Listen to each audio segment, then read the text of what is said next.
sobat semuanya, apakah sudah siap untuk melihat videonya? Check it out.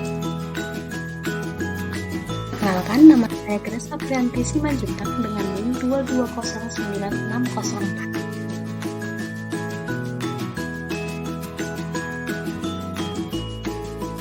Oke, berbicara tentang transformasi ekonomi Tiongkok. Nah, dalam sejarah ekonomi Tiongkok, itu Tiongkok diakui sebagai negara yang memiliki histori yang sangat panjang.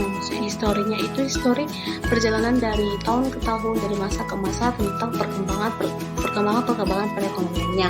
Nah, Tiongkok juga dijuluki sebagai negara tirai bambu dan dijuluki juga dengan Tiongkok yang terkenal dengan kehebatannya di bidang perekonomian. Nah, pada era tahun 1980-an, kondisi ekonomi di kawasan Asia Timur sudah memasuki perkembangan saat kemajuan dalam aspek ekonomi itu Tiongkok telah menarik banyak perhatian masyarakat dari negara luar. Perkembangan yang dinamik dengan perekonomian Tiongkok ini menjadi salah satu perkembangan yang penting pada abad ke-20. Nah, Tiongkok juga telah mengalami banyak perubahan yang sangat dirasakan oleh masyarakat di bawah setiap kepemimpinan dari setiap periodenya, mulai dari kepemimpinan Mao Zedong sampai Deng Xiaoping. Nah, pada masa pemerintahan Mao Zedong, sebenarnya Mao Zedong sendiri merupakan seorang tokoh dan juga merupakan seorang pemimpin Partai Komunis pada tahun 1949.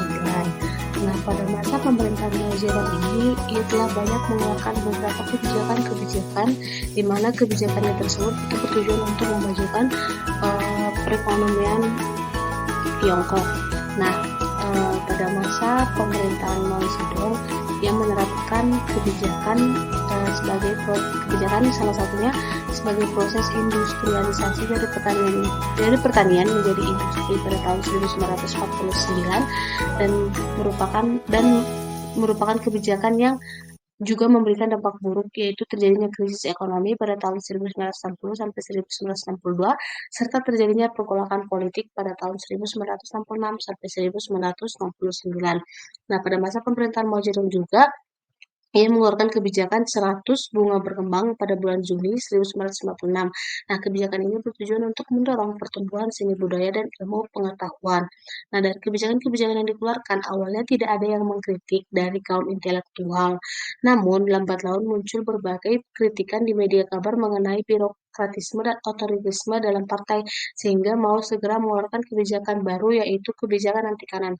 Kebijakan-kebijakan yang dikeluarkan Mao tidak lain adalah bertujuan untuk membangkitkan ekonomi Tiongkok melalui industrialisasi dan memanfaatkan penduduk Tiongkok yang banyak itu untuk dijadikan tenaga kerja dengan upah yang rendah. Nah, dengan kebijakan itu membuat Cina juga pernah mengalami bencana kelaparan hebat selama 3 tahun yang merenggut korban sampai puluhan jiwa dan juga membuat Cina itu terisolasi dari perdagangan internasional.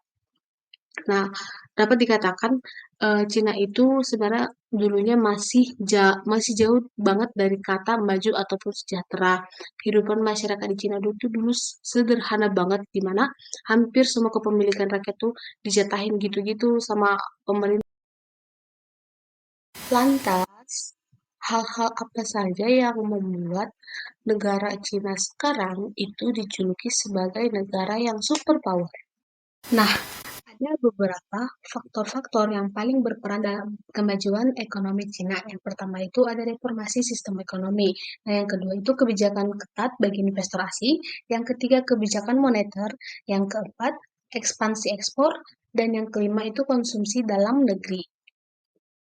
Nah, untuk awal kebangkitan perekonomian di Cina ini tuh bermula ketika digantikannya Mao Zedong sebagai pemimpin itu oleh Deng Xiaoping yang banyak memberikan perubahan-perubahan pada rakyat Cina. Nah, berbicara tentang perkembangan perekonomian di negara Cina. Perkembangan perekonomian di negara Cina ini tidak lepas dari masa pemerintahan ketika pemerintahan itu dipimpin oleh Deng Xiaoping. Nah, Deng Xiaoping ini awalnya memulai masa pemerintahannya itu dimulainya dengan sistem ekonomi yang lebih terdesentralisasi, di mana aktivitas ekonomi nggak lagi dikendalikan penuh sama pemerintah pusat. Deng Xiaoping juga merevolusi ekonomi Cina menjadi lebih desentral dan mulai terbuka dengan negara lain sampai mendapat julukan arsitek of modern China. Nah, Deng Xiaoping sendiri juga sudah menghapus sistem kuota buat produksi pertanian dan mengizinkan rakyatnya buat menjual surplus-surplus produksi pertanian mereka sehingga membuahkan hasil. Nah, kemudian para petani juga mulai mendapatkan kesejahteraan dari adanya penjualan-penjualan pertanian mereka. Nah, dan dari sinilah ekonomi Cina mulai menunjukkan adanya tanda-tanda kebangkitan. Nah, di sisi lain, pemerintah juga mulai mengizinkan pendirian perusahaan-perusahaan swasta dan aktivitas-aktivitas kewirausahaan, hingga pada akhirnya Cina mulai membuka diri terhadap perdagangan internasional dan mengundang investor asing untuk berinvestasi di berbagai wilayah di Cina yang disebut sebagai Special Economic Zone atau SEZ. Nah, SEZ sendiri merupakan wilayah khusus yang dikasih hak istimewa buat menjalankan ekonomi secara bebas. Nah, konsep SEZ ini sendiri sudah terbilang sukses loh teman-teman dan jadi pondasi yang paling kokoh dalam dunia industri Cina. Nah, kemudian beralih ke tahun 2017 di mana Cina adalah merupakan salah satu negara eksportir terbesar di dunia. Wow, terbesar di dunia loh teman-teman. Dengan nilai ekspor itu bisa mencapai 2,4 triliun US dollar. Nah, Cina bahkan menjadi destinasi ekspor terbesar 33 negara dan sumber impor terbesar bagi 60. Nah, Cina sendiri itu juga tidak akan mudah sembarangan, gak akan mudah sembarangan nih buat menerima investor asing yang masuk ke negaranya.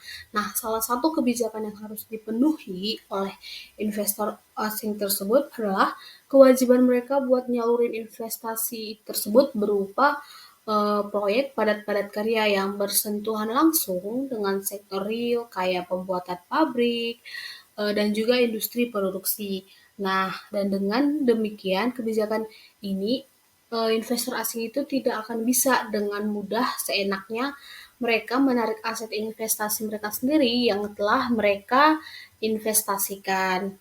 Mungkin sekian dapat saya presentasikan. Sekian dan terima kasih. Semoga hari-harinya bahagia selalu. See you. Bye-bye.